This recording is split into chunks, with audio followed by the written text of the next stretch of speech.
মাগরিবের নামাজ পইরা অনেকে মুরব্বীরা সুবহানাল্লাহ আলহামদুলিল্লাহ তাসবিহ পড়ে মাগরিবের পরে বৈশা বৈশা অনেক সময় চিন্তা করে মাগরিব পড়লাম এশার নামাজটা পইরেই বাড়িতে যাই। এরকম অনেক মানুষ আছে না? আচ্ছা,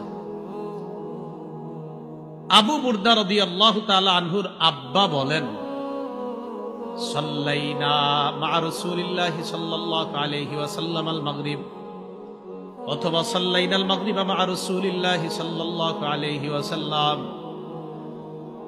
আল্লাহর রাসূলের সাথে আমরা মাগরিবের নামাজ জামাতে পড়লাম।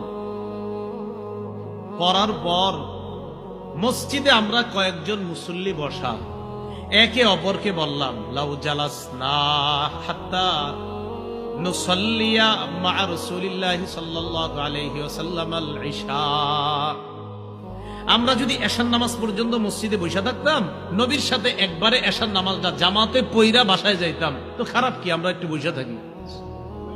সাহাবীদের একদল বলতেছে, মাগরিব যেহেতু পড়লাম এশা পর্যন্ত বসে থাকি, নবীজির সাথে এশার নামাজটা পইরা এরপর বাসায় যাব।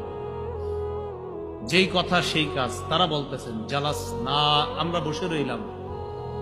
ফাখারাজা আলাইনা রাসূলুল্লাহ সাল্লাল্লাহু আলাইহি ওয়াসাল্লাম, নবীজি বের হয়ে আসলেন, আমাদেরকে দেখে বললেন, মা জিলতুম হাহুনা, এই তোমরা এখানে কতক্ষণ বসা? সাহাবীগণ জবাব দিলেন, ইয়া রাসূলুল্লাহ সাল্লাইনা মা'কাল মাগরিবা, আমরা আপনার সাথে মাগরিবের নামাজ পড়েছি।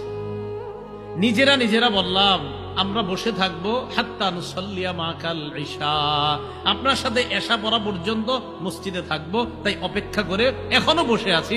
আমাদের আশা আপনার সাথে এশার নামাজটা পড়বো, তারপর বাসায় যাব। নবীজি এই কথা শুইনা তাদেরকে বললেন, আহসানতুম আও আসাবতুম, নবীজি বললেন, ভালো কাজ করছো, সুবহানাল্লাহ, ভালো কাজ করছো। এটা বলার পর কি করলেন?